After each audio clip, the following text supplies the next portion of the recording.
suara drama abad ini. Pada waktu pertama kali Mas Arjun mengatakan kepada saya bahwa dia mau menikah lagi, waduh, saya sungguh terkejut, sangat-sangat terkejut. Seolah-olah memang saya nggak bisa menerima itu. Tetapi kemudian kami saling bertukar pikiran, saya diberi pengertian. Akhirnya saya sadar, memiliki istri lebih dari satu itu diperbolehkan dalam agama ini, dalam agama yang saya anut maksud saya. Jadi sekarang dengan lapang dada saya bisa menerimanya.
Hello, hi, Dag.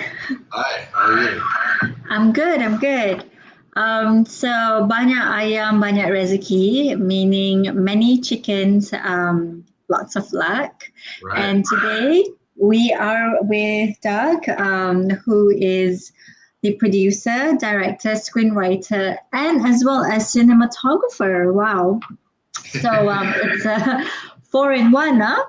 And then I think we're waiting for Coase to come as well, who is also the producer, director, and screenwriter of the whole documentary film.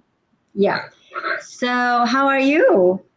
I'm good. Thank you. Happy that the film is finally done, is showing, and people are watching it and talking about it and things like that. Yeah. When did you finally wrap up filming and editing, the final product?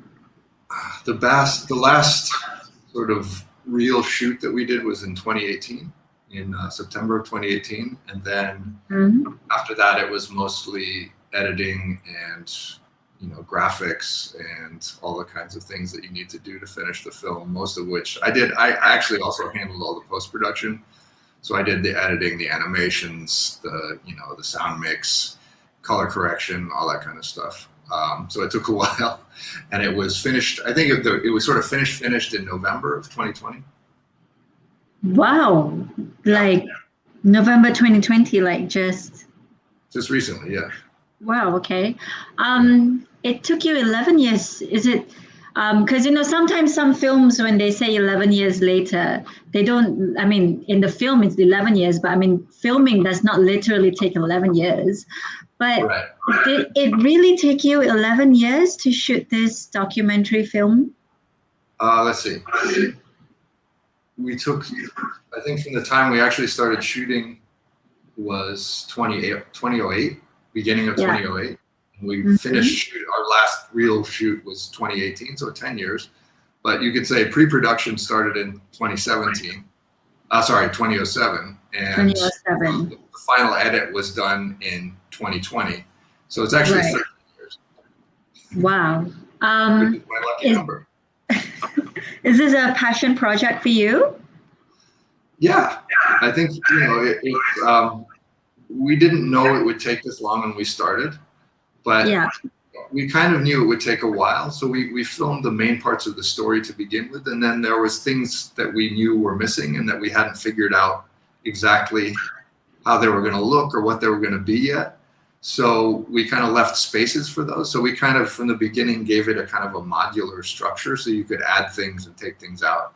So after the first 2 years of filming, we would come back when we had an idea or when we had time or when we figured something out and shoot for, a few days or a week or even just a day and, fill in the kind of holes and, add things that we hadn't planned on too. And so we did that up until about 2014, I think. Okay. And then we stopped, and I tried to edit as much as I could, but both of us were actually doing PhDs during the same time. Like we started the film the same year we started PhD programs, so we were both really busy doing PhDs. So after I finished my PhD and I got a job, coincidentally teaching here in Malaysia at the University of Nottingham in early 2017. After that, I said, okay, this is time to focus on finishing the film. So we came back to it, I edited more, and then I thought we need to probably add some things to update it because the sort of political context it's talking about from 2008 and the sort of early 2000s is very, very different now. So we added the last part in order to sort of update it and be able to comment on the sort of contemporary politics in Indonesia, politics of, changes going on in kind of conceptions of Islam, and certainly in gender politics, in the public sphere and things like that. And also, there's all these much more sort of vocal and visible vigilante groups that are attacking people that they feel, have interpreted Islam wrong, or just, even people who aren't Muslim who are doing something that they consider immoral. There's all these sort of public attacks happening, and we wanted to comment on that, Right.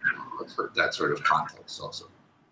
And also the use of media, I saw that change a little bit. There were the radio, and then after that, towards the end, there was the use of the phone and social media, which was even more widely used, I think, with the people in the film. Right. So I think that could also be in relation to what Chanlo is asking. Hi, Onar. What inspired you to make this film? I'm very curious. I mean, I know we're talking about, the perception of Islam that there are different groups and how, it can be quite aggressive or perhaps maybe wrongly interpreted by some people. Is that what inspired you? A lot of things, it's complicated. And what inspired the film first was a conversation that I had with Kus, the co-producer, alter ego of co-director, etc., in about 2005. So I've actually been making documentary films in Indonesia since 2000. I first came with an anthropologist from UCLA who invited me to come and make films about his research, and that's how I got interested in Indonesia. Along the way, I needed help making some sort of reconstructions of scenes from the 1960s for one of the documentaries we were doing. It's called 40 Years of Silence. I think it's shown on Mubi a long time ago. Anyway, I met Kus because I needed somebody in Yogyakarta to help me to do those scenes, and he's a local filmmaker and he has a crew. He also teaches at the Arts Institute there. So that's where we met, and then we started working together quite a bit. I stopped working with the anthropologist eventually, went into grad school, started doing my own projects. And Kus and I at some point were working on a documentary together, and he mentioned that he had been invited by a public figure who shall remain nameless, but who's a well-known public figure here as well, actually, who is in the chicken business and also promotes polygamy. He's a polygamist, but is very sort of public and prominent about it. Kus had been invited to make a documentary about him to sort of promote his business, and he went to meet with him, and he actually ended up talking to his wife, this guy's wife, and the wife actually, and he talked to her privately because the guy wasn't home yet. Kus was waiting for him to come home, and she sort of said that she actually privately she's not comfortable with the polygamy situation, but she supports her husband publicly. And this was the first wife. Yes, this is the first wife. Okay.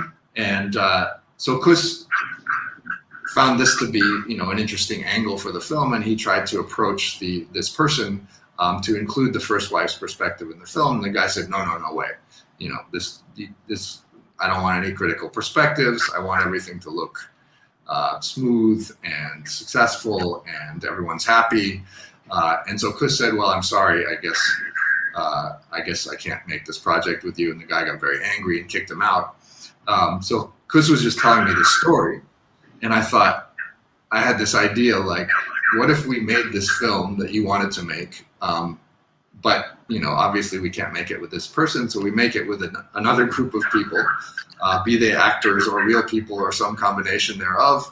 And this was sort of the original inspiration for this film. So it has to do with, media, getting sort of agendas across in the public sphere using media, polygamy, Islam, and of course, gender politics. So these are sort of the basic things that drove this film from the beginning and inspired it. And Han Lo was also asking, was it difficult to film many chickens, lots of luck?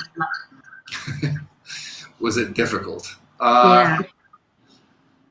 Yes and no. I mean, Kus, I'm not an Indonesian citizen, but Kus has a production company, so everything is run through Kus's production company, and it's basically his project. On an official level, it's his project that I'm helping with. So, because by the time we started, 2008, I've already been working, doing films and things like that in Yogyakarta in Indonesia for 8 years. I know a lot of people, so that makes it much easier. Kus, I had never done anything but documentary up until that point.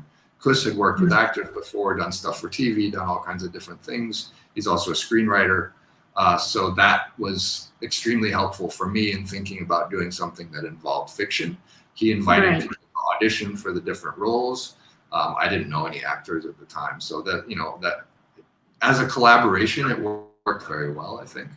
And I was also able to apply what I know from documentary, because we basically used a documentary form to make the film, so that, so I was able to sort of apply what I know, and we were able to combine our skills to make this kind of hybrid form, which actually really didn't, it took on its current shape in editing after many years of thinking about it and redoing things and stuff like that. So it's, it's changed a lot over the years.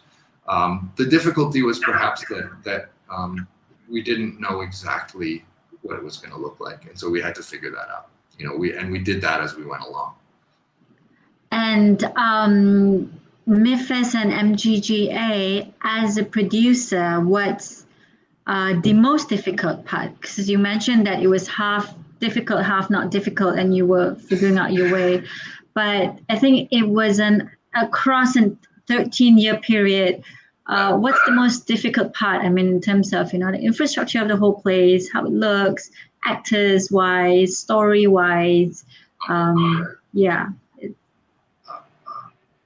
I mean, going across that much time, of course, presents challenges from the perspective of a producer, sort of overseeing post-production, production, staying in contact with actors and things like that. There are challenges there, and there were a number of years where we weren't in contact with the actors, because we were both, busy with our PhDs, finishing our PhDs, working intensively on that, not really talking to them,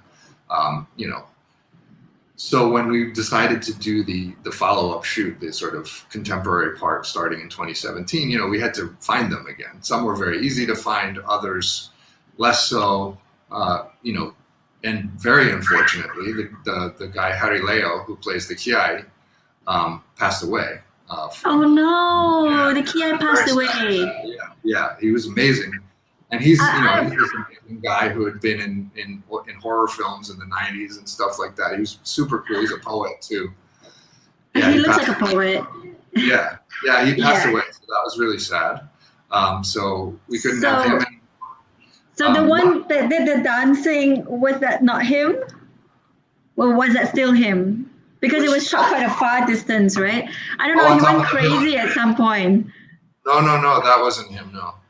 That wasn't him, but it was Kiai. Like it was Kia in the film, but it was someone else who acted as him, was it? Or no? The part in the end? Yeah, the one right before the award or during the award when he went crazy, right? He was like dancing or something like that. Oh, before the award. The part Was it? around the awards is still him. Oh, it's still him. Okay. That was Okay. shot. That was shot a long time ago. That was shot in the Right. awards were shot in 2009. Right.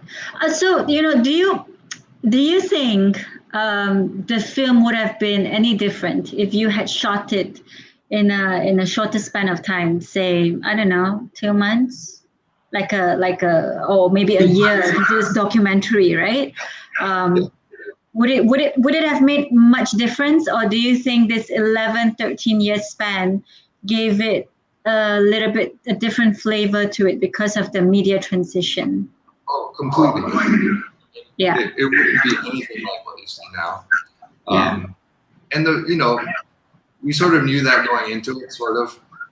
But we came to it with an idea of a kind of a mockumentary approach. So one of my references was Spinal Tap, the film This Is Spinal Tap, which is about a fake heavy metal band from England.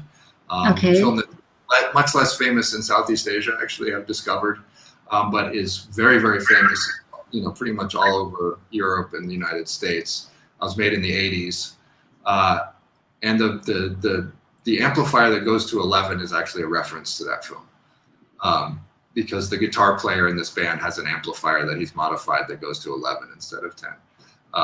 But it's fun. It's actually fun that not that many people in Southeast Asia get that reference. So right, so it's like we invented it, but actually it's from the scene in Spinal Tap. But I think after the first couple of years when we started editing, we just felt that this wasn't enough. That making this into a mockumentary, which was kind of breezy and funny, and it was all just about polygamy and the undoing of this guy and his sort of small empire by his wives, was interesting, but it wasn't quite enough. And we wanted to make it more, we didn't ever want to be completely straight up and serious with it, but we wanted to make it more serious and more complicated and more, look more into the role media has in this whole thing and sort of, develop the idea of the public sphere and the effect that the public has on people like this, which I think we do end up focusing on quite a bit in the film. So that was something that we were able to develop over the years, with the radios to start with, and then later on with smartphones and things like that. But, so I would, when we weren't doing our main years of shooting, if I had time and I was in Indonesia, I would just walk around with a camera and a radio. And I would, find people that looked interesting or a place, and I would put the radio there and ask permission, can I film you with this radio? And, and then walk somewhere else. And so we did all kinds of, there's a real process to this. And also there's a house that you see quite a bit where I'm sitting at a computer, or the owner is sitting at a computer. That was my house in Bantul, outside of Yogyakarta, in a village in Bantul. And I would edit there. I'd work on my thesis there. I would be there when I was doing research in Indonesia, and that was a source of a lot of things that would just sort of happen, right? And I always had my camera, so when the insects sort of swarm the house, and there's a scene where they're swarming around the lamps, that was just something that happened one night when I was sitting there working. And I was like, wow, this is cool. This would be like a weird dream sequence in the film. So I grabbed my camera, put the hat on, and sat at the computer and filmed it, right? So there's a sense of kind of absorbing things that are happening in this environment over time as a way to document the environment. So that becomes, something that we couldn't write or predict. So it really is documentary, and not mockumentary, and not something that was planned just to look like a documentary. So there's a level of kind of reality and spontaneity that I think this long period of time enabled, especially because I was in Indonesia a lot, right? I was coming every summer. Sometimes I had grants, so I would stay for a year or more. I was doing grad school in Minnesota in the US. So that's also why there's a brief scene of Kus and I dancing in Minnesota. Because during the snow, right? Yeah. Minnesota is one of the coolest places in the US. Yeah. I was wondering, wow, do you guys travel all the way there to shoot that? No, that's the other place that I lived at the time, because I was doing grad school, and Kus actually got funding to come and study there for a few months. So Oh, cool. we just filmed some stuff just to, and he was teaching a workshop on mask dance and stuff like that. So we pretended that we were going around gathering change or something with him while he was doing the mask dance, and I was playing drums. So, Wow. Okay. Cool. So all these things sort of, the film would never be like this if we had completed it after, say, the first 2 years even. It would never. And I particularly felt that it wasn't good enough. It wasn't dynamic enough. There was a lot of really good material, but it needed something else. It needed something to sort of break apart the regularity of the story.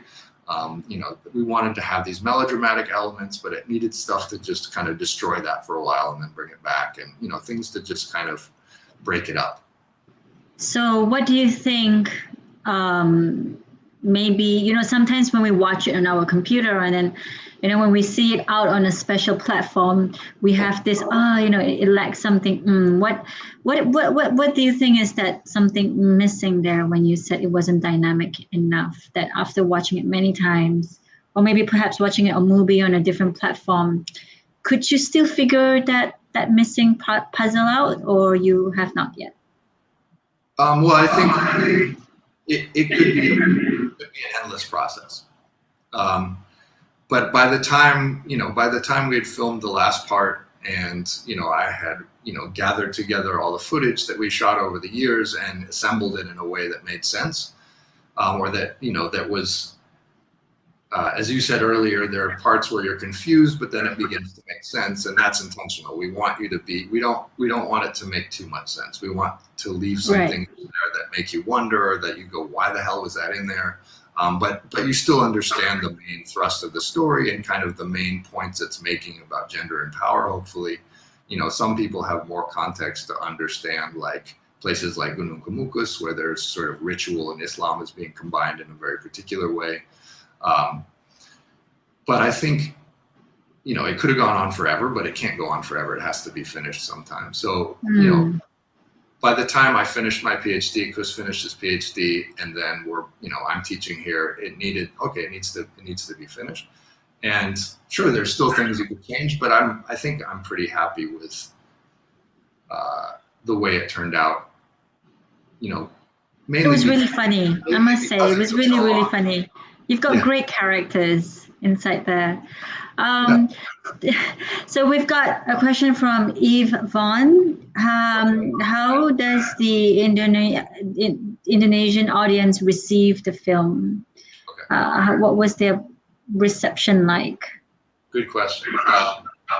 So throughout this process, I think both of us, and certainly me as an editor and, in the various roles that I had, I thought about this film as having an Indonesian audience, that the main audience this was an Indonesian film speaking to Indonesia, from Indonesia in a sense. It has these strange foreign elements in it, but that, a lot of Indonesian media, you'll see this sort of, circulation of foreign elements that are made to make sense in a local way. And that's sort of what, part of the plan of this film as well. So the reaction of the Indonesian audience was very important. I also, I took it there and screened it, semi-publicly, not publicly, but to invite it in a space where I'd invite a bunch of friends to comment on it, to see what people thought. I sent it around to different people.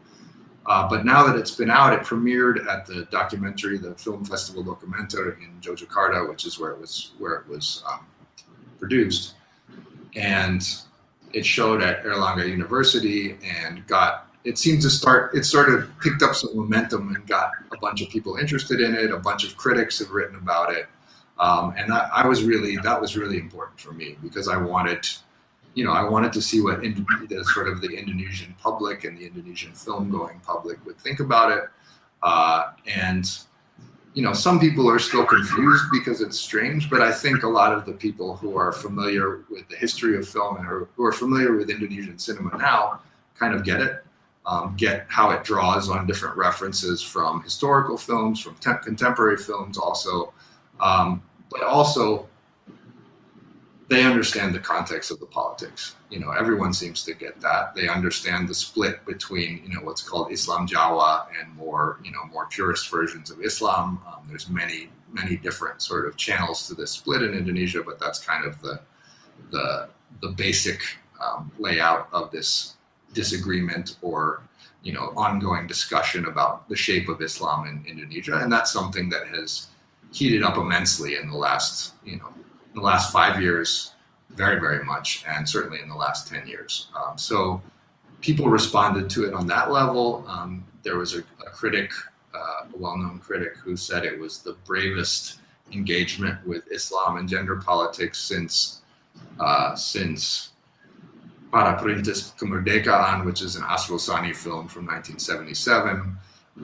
Another person said that he saw it as, you know, using surrealism to sort of document or show the paradoxical nature of Indonesian society at this point in time. So there were some really, you know, some really nice reactions to it from Indonesian critics, from the Indonesian audience, people who sort of appreciated it. It's trying to do things that people are familiar with, but also doing things that they're less familiar with, like doing, you know, using a mockumentary approach or combining documentary and fiction explicitly is something that's been done a little bit less in Indonesia. So people were interested in using that as a kind of experiment for an Indonesian film. Right. So, Okay. Cool. Denise Loka has a question. For some of you who came in a little bit late, you know, during the video, Denise asked, were there any on-set problems, filming many chickens, lots of luck? How did you deal with it? on set. On set as in the beginning, or on set as in on set? During production. Like maybe as you were shooting along, like, you know, some films, camera drop, you know, we had to spend like 100,000 to fix that camera. I believe that's what Denise meant, like production period. Yeah. Okay. Yeah. I mean, we didn't drop the camera, thankfully, but we actually once lost a few shots that I really was excited about because, you know, in 2008, we were using a camera called a Panasonic HVX 200, which at the time was one of the newest, you know, kind of decent quality but affordable cameras that shot on cards instead of on tapes. And I was less familiar with the whole workflow process. And so somehow while transferring some of the shots, I lost a couple of shots of them working on the card in the rain, which I thought was very sort of metaphorical and beautiful. And they were gone. And I was very upset, actually. But I after that, I made sure to sort of back everything up very carefully, and we didn't lose anything else, thankfully. But other thing, you know, as we went along, like you know, as we got into 2017 and were shooting the ending part, the main actress didn't have time or wasn't interested. I'm still not sure exactly why she didn't come back. And so we had to kill her character. No, that was why. That's why she died. Yeah. I'm confused though. Why was she sleeveless and then wearing a tudung? Was there a special meaning to it? She's sleeveless, right? Yes. Right. There was and she was standing in a very masculine way. Was that purposely done to? What was the key message behind that pose? That was for the poster shoot. Yeah. So we went into a studio to shoot photos for the poster, which I then ended up using in the film because we used lots of stills. And I think that was a costume that she found at the studio, the photo studio. Right. They always wear tudung in the film, so she wore a tudung. But we were also going for a kind of a James Bond look in the poster because we thought, you know, his character is sort of like has a little bit of this kind of James Bond machismo, especially. And if you look at old James Bond posters from the 70s and the 60s, that's kind of the style we were going for. So that may have influenced why she picked out that dress. I think she picked it herself, actually, because it was sort of supposed to suggest that kind of throwback modern elegance at the same time as, you know, being Muslim in the present. And doing that in 2008 was not that big of a deal. You'd see things like that sometimes. It's more of a big deal now. And people have also commented on that, like, what's that about? Well, it was something that made sense as a kind of a commentary, a funny commentary in 2008 that now has the potential to be taken more seriously and in a negative way, actually. So speaking of which, do you think, religion-wise, has it gotten more conservative, would you say, in the past 10 years? In Indonesia, people... Or is it the same? It's different. In Indonesia, a lot of people talk about a sort of a conservative wave that has happened in the last 10 years. There's a lot more people who are on the side of a kind of, what's often referred to as a scripturalist Islam, or a more kind of Arab-influenced Islam, being much more vocal and gathering more and more sort of supporters for their side of things. One of the most famous occurrences in relation to this is when the governor of Jakarta a few years ago was accused of insulting the Quran, and literally 2 or 3 million people showed up in Jakarta to demonstrate for his arrest. So you see things like this, and there's many, many more sort of miniature versions of that are also not miniature. So they have changed a lot, and that's something that we wanted to also comment on. But at the same time as they've changed, and one of the results of this change is more protests against places like Gunung Kemukus, which combine older Hindu ritual elements or animist rituals with Islam. At the same time, if you read research on these kinds of areas, while this conservative trend has been going on quietly, more and more people have also been going to these kind of ritual Islam Jawa type sites. So there's actually, a lot of force gathering on both sides. So that's part of what we're trying to show here, is that there's a sort of a discussion that's happening. It's getting more violent, but in the end, we are indirectly sort of arguing for a tolerant approach to different strains of Islam or different understandings of Islam. Would you say that as a filmmaker, perhaps who is not from Indonesia, and for you to actually speak or film such topics, and especially when there are certain very subtle scenes, when the first wife looks at the husband in a very that kind of like, you're a bastard kind of thing, like she cannot stand him. But, I felt that it was subtly quite like mocking in a way. Do you realize that it was a risk for you to take to film such stuff, not being an Indonesian yourself? Do you realize that? Or and speaking of Islam, so openly, like, sure. Yeah. I mean, I take after it's we, first of all, but yeah, everyone who made this film or worked or was in the film or whatever, everyone was Muslim, except for one person, and I was not the one person. So I'm actually Muslim. Okay. So, I wouldn't, and I don't, this is definitely not an anti-Islamic film in any way, right? We show disagreements inside Islam, inside Indonesian Islam, but it never goes outside of Islam, right? It's really about conversations that happen within Islam and conversation. And we're not making any of this up. This is all happening. There is a real public figure, or several, who sort of, remind you of Arjun. Often, and in fact, often these people rely on female members of the public, female fans, to support them. And there are a number of public figures in Indonesia who are sort of kiai or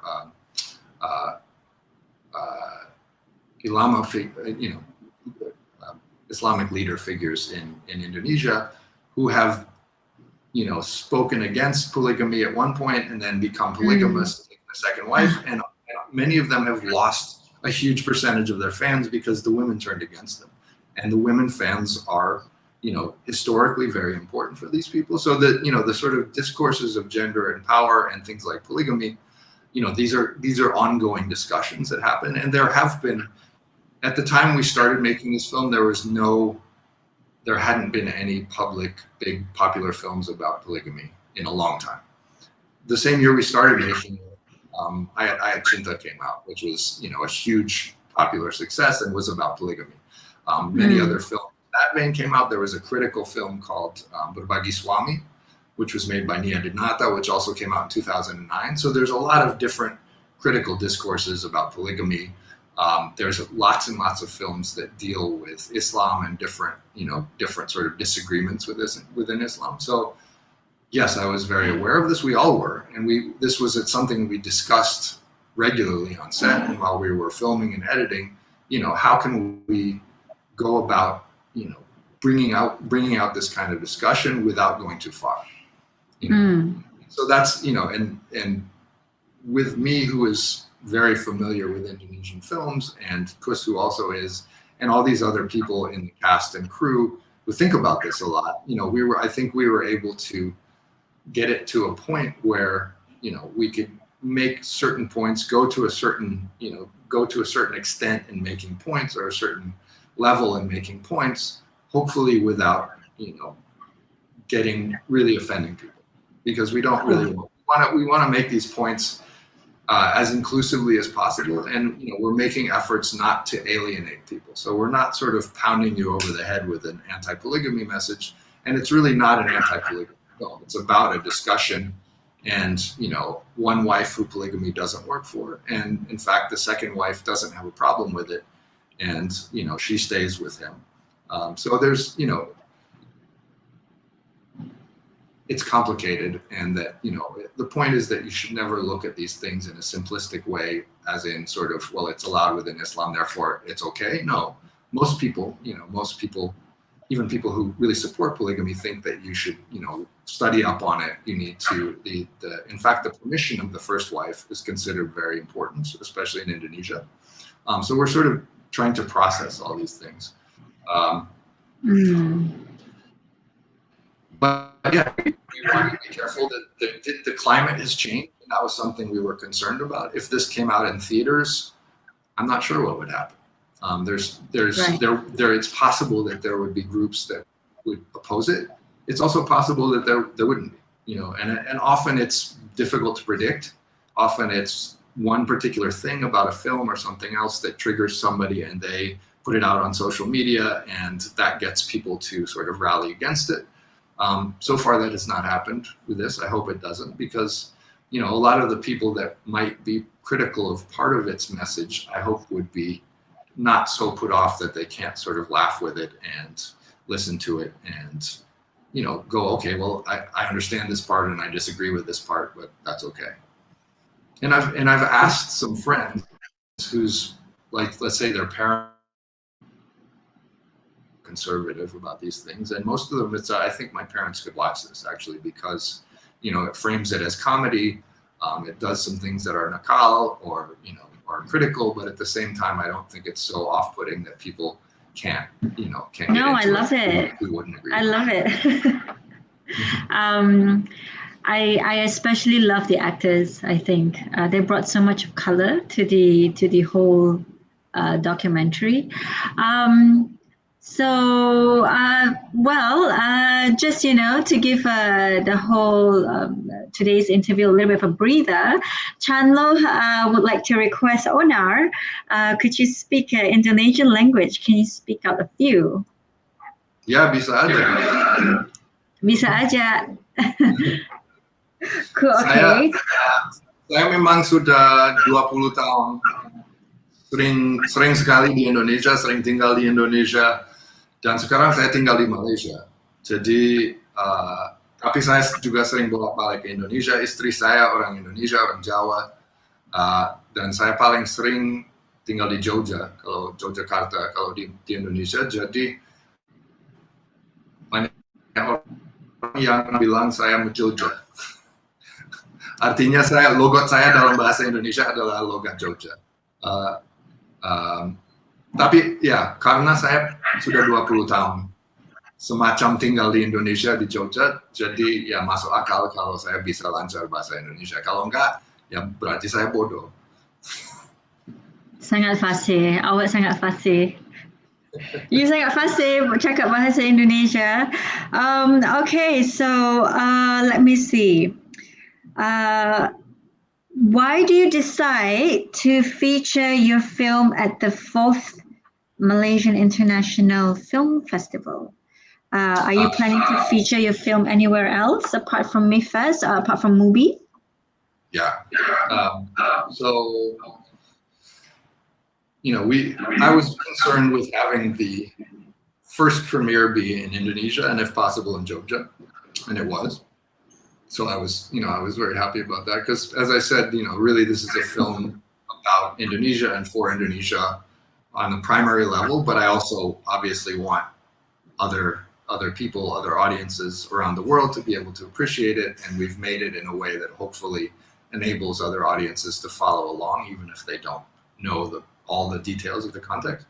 But as I said, I live in Malaysia, right? So I've been here for 4 years. I teach at University of Nottingham. I have lots of friends in Kuala Lumpur, and it was, MIFFest is a great festival, and it was also a chance for me to show off my work here, right? So I love movies also. So irrespective of whether MIFFest or my film is on it, I've always been a fan of movie, and I like their selection of films a lot. Oh, so me too. I was very excited to have this be on there. I was also excited to have the film shown in theaters in KL, but unfortunately the pandemic made that impossible. So I think this is probably the next best thing. It was going to be in theaters and then on movie, which would have been perfect because I could have, it would have been great to invite all my friends and have people from around here come and watch the films. But either way, this has been a great way to sort of introduce my work to Malaysia, my film work, which is sometimes few and far between, but even when I'm a professor and a scholar and I publish and I'm working on a book now and things like that too, I still remain a filmmaker and I want to show people here that part of my work as well. And yes, of course, we're sending it to other festivals. We have a pre-selection from a big European festival that I can't mention because it's not legal to be publicized yet, but hopefully we'll find that out. We'll be able to publicize that soon. So there's other exciting things on the horizon for the film for sure. And we'll continue sending it out all over the world. But you screened this privately in Indonesia before. Would you ever consider screening it for the public? Because I remember you mentioned that if you were to screen for the public, there might be certain parties that might not be too open about it. Would you ever consider it for public screening in Indonesia? Definitely. I mean, it's screened not only privately, we screened the rough cut privately, so that when we were still working on it. But the finished version screened in December at the documentary festival in Yogyakarta, so that's public. Oh yeah, you meant Yeah, so it has been public, and there hasn't been a backlash against it or anything like that. In the context of a documentary festival, it might not have the sort of media reach that it would in theaters or something like that. But I think we would both be excited to have it in theaters or do more public screenings there. We're planning to do more public screenings. We'd have to take a look at what happens, right? What people are saying about it beforehand, if there's people protesting against it or not. It's possible, and this has happened to lots of films of friends of mine, films that you never would have thought, and then some films that you thought, well, that probably would have gotten protested or censored or something, didn't. So it's difficult to predict, but this is definitely something we want to show as much as possible. How did you cast your actors for this documentary?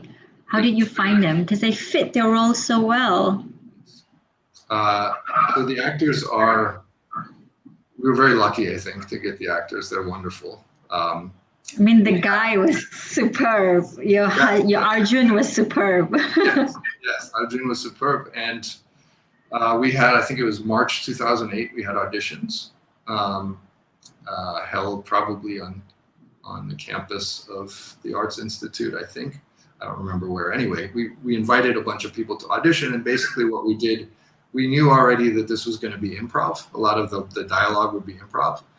So we wrote out a story, but then we didn't specify the dialogue. We wrote out scenes, what should happen there, but we did not specify exactly what people should say. So we needed people that were good at improv. So what we did was each person that came to the audition, we decided on a character. We explained the character to them, and then we sat them down and turned on the camera and interviewed them as if they were the character.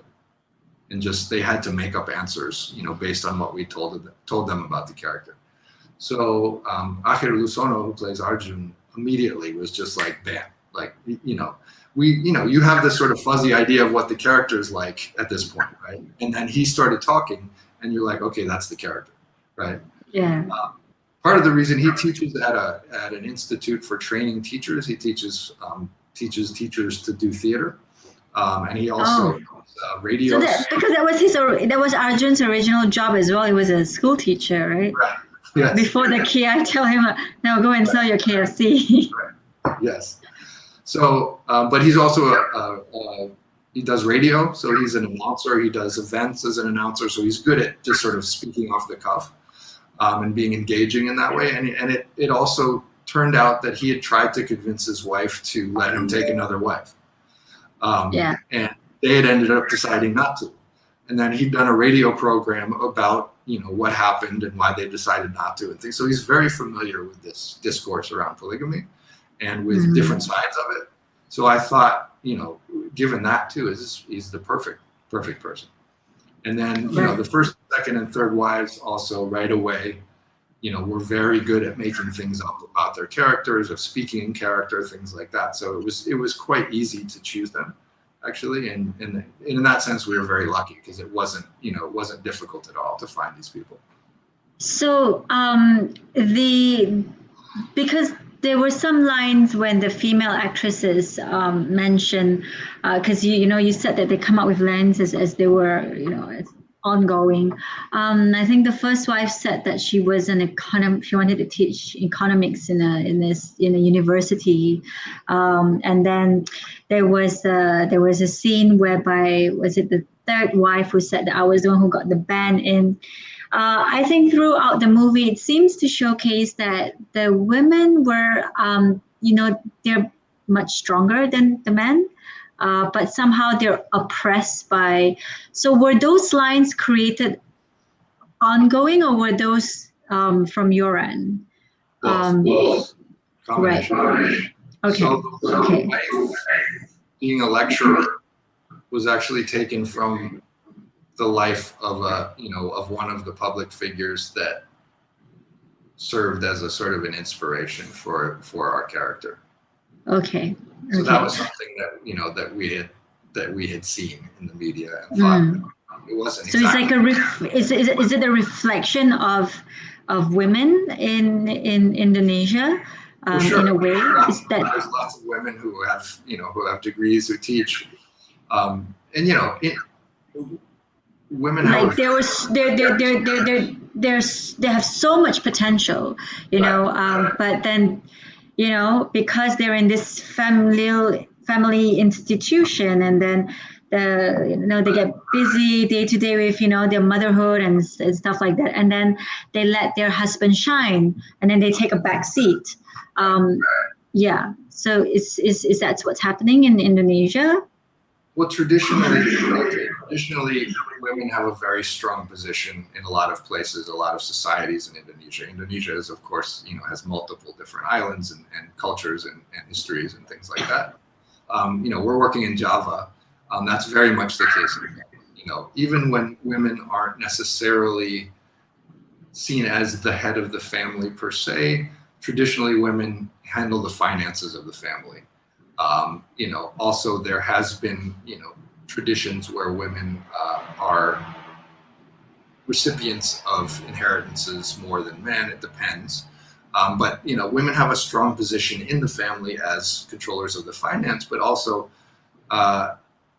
traditionally women also work. It depends on class, but there's a lot of situations where women usually work.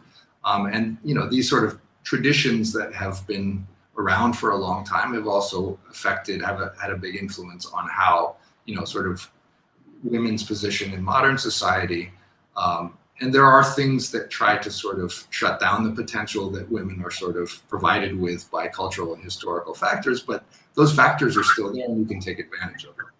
And, and one of the, a strong evidence of this is that even in the case of someone like Arjun, who is a public figure and, a polygamist, it's important that he shows that his first wife approves publicly, right? So that's one of the reasons we begin the film with the first wife grudgingly stating her approval, because it also shows that he needs it. He can't just sort of put his foot down and say, this is this, right? Because people won't accept him. They won't like his business. They won't buy his chicken. They'll reject him. So he needs, there are some sort of structural elements that he needs to follow. One of them is the approval of the first wife.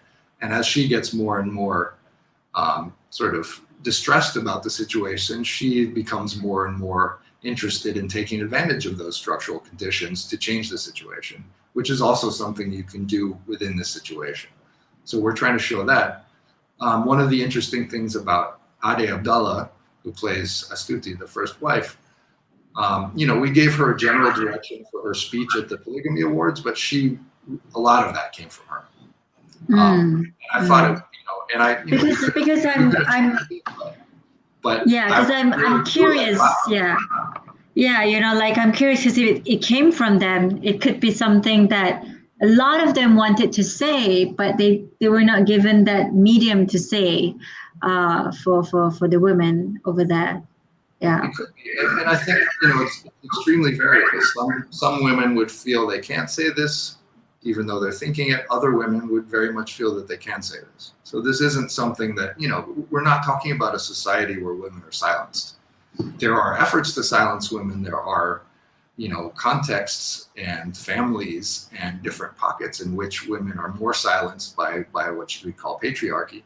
But there are other contexts where they speak all the time and where they're very vocal. And, this is consistent throughout history there. There's another public figure who is a public polygamist who held a polygamy awards in 2002, a real one, and it went on, but it was also pigeted by feminists. So it's not this isn't something we're making up, but it's a certain dynamic that we're bringing out in a particular way.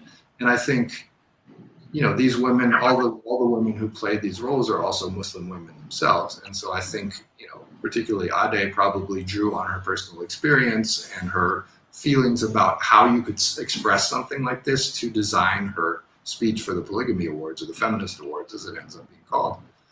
So, this is another way that we are drawing on existent things and sort of putting them into our film, right? Not just sort of thinking this is how I want it to go, but having an idea of a general sort of story flow, but then drawing on sort of elements from people's lives, from reality, things that other people make up and feel are appropriate as a way to express this, and that's what ends up being in the film.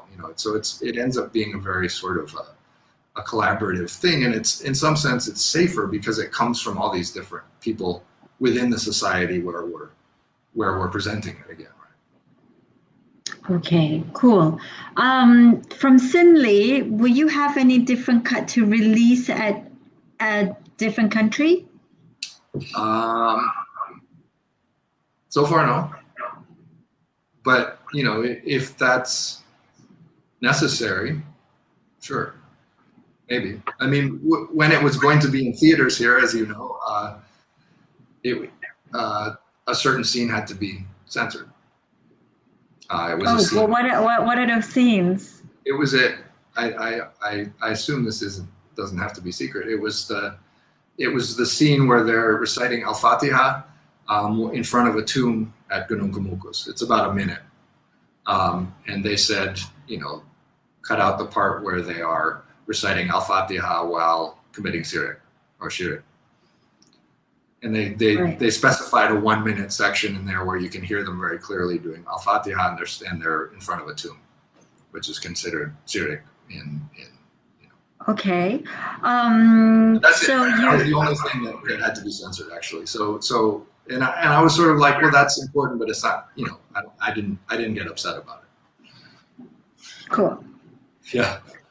Are you planning on another documentary project, and what would be the focus of your next project? Could you share something with about it with us? Sure. I mean, right now, what I'm mostly focused on is working on a book about the history and politics of Indonesian cinema, but also using it as kind of a comparative model for thinking about Southeast Asian cinema and its history, sort of from the throughout the 20th century, especially from the 1950s until the present. So that's what I'm working on as a scholar, and I need to get that out as a kind of a step in my scholarly career. So I'm now mostly concentrating on that, but at the same time, I have quite a lot of ideas. I always get ideas about films. I'm actually very interested in pursuing a form or a style of filmmaking that would be similar to this, maybe not exactly the same, but things that's, I like films that complicate documentary or that use documentary and then morph it into something else. So I would love to do a film that started as a documentary, like a real documentary, and then somehow turned into a horror film or something like that. Right. I've got several ideas of context where this could be done. It's sort of topics that could be taken up in this way. So that's something that I'm thinking of. But I think you can expect that my next film or films would also be hybrid documentaries. I think I might work on a straight up documentary again. There's certainly contexts in which that would be appropriate, but I think I'm also, doing this film and taking this approach was part of the reason was that I'm a little bit, I felt that documentary was a little too limiting. There were things that I wanted to do that wouldn't quite fit.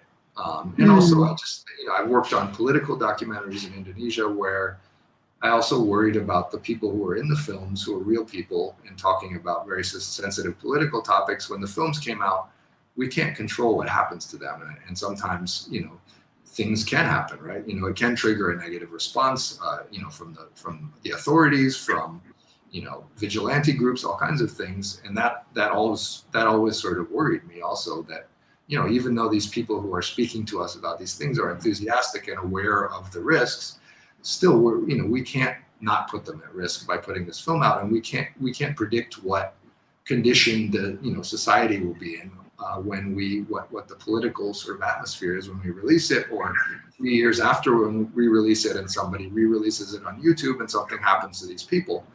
So using actors was also something that appealed to me as a kind of a safety measure where, if somebody has a problem with this film, they're probably going to come to us and not to the people in the film, not to the actors, because they could just say, well, we were actors, right? So at least it's sort of a way to take responsibility for the risks of the film yourself a little bit more. Coolies. Well, thank you so much for sharing your thoughts and the process of making your documentary. Well, before we end the session today, do you have any words for the audience? Yeah, sure. Typical cliche, in Asia, ending. What's your message for everyone? If you haven't seen it, go see it. Go watch it on Movie, and expect it to be confusing, but clear at the same time. You're not gonna lose the thread of the story. And if something confuses you, try thinking about what it means. Why might we have put that in there? Why is there this strange ending with us walking over a hill? Yes, I found that a little bit. Yeah. But I thought it seemed to me quite like they're just traveling. One of those nomads traveling. After they've back to basic kind of thing. It was like that for me. Yeah, and I think the word ayam to me was very metaphorical, actually. because in Malaysia, right, anak ayam, ma ayam, it means like pimp, and so it's sort of, I think, putting, and then like the man marries this, for money. So he's objectifying women, how as to how, aku mak ayam, aku ada 6 anak ayam, under me and stuff like that. So yeah, that was my view of it. Yeah, The so I don't know. are slightly different in the Indonesian context, but they're there also. Ayam, campus, all kinds of different things. So and there's a slogan, Banyak anak, banyak rejeki, sort of a government slogan, and then it's been used, that was changed to Banyak istri, banyak rejeki, and that's a real public slogan. And then we changed it to Banyak ayam, banyak rejeki to be to be funny and satirical, right? And the final scene, it's partly, I won't say exactly what it is, but it's partly a reference to my characters or my background as a Swede. So it has some relationship to Sweden, and I'll leave that to people to sort of figure out what that is. Where you climb mountains and ski. Much more specific to cinema, actually. Right. Or traveling around, okay, traveling. But yeah, I mean, it's a visual quotation or something, very specific. So, okay. It's also just a way to end the film, right? The lives of the characters are actually going to keep going on, and it suggests that maybe somehow this is a metaphoric death, but at the same time, maybe it's not, right? There's other things that tell you that maybe it isn't. So, I think that's probably not giving away too much. All right, great. Thank you so much for joining us today. I had a lot of fun speaking with you. Me too. Thanks a lot, Jay. Bye. Bye.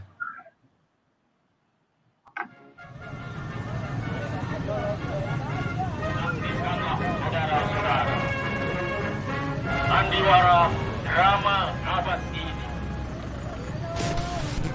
Pada waktu pertama kali Mas Arjun mengatakan kepada saya bahwa dia mau menikah lagi, saya sungguh terkejut, sangat terkejut, seolah-olah memang saya nggak bisa menerima itu. Tetapi kemudian kami saling bertukar pikiran, saya diberi pengertian.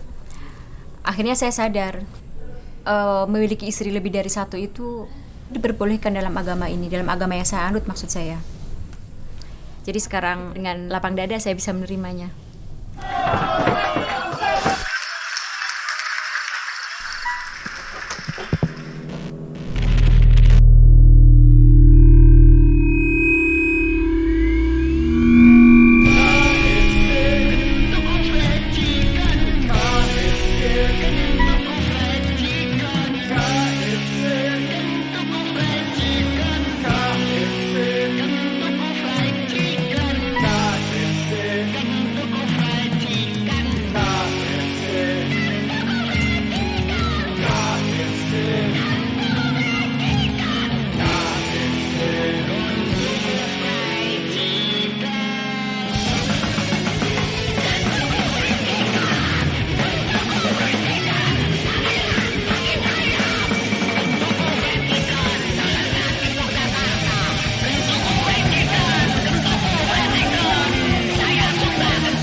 Come let us all, we shall join our hearts as one, uniting love It's the only way to break the barriers. Come, let us all, we shall merge our souls for tomorrow. We will celebrate the fruits of seeds that we planted yesterday. For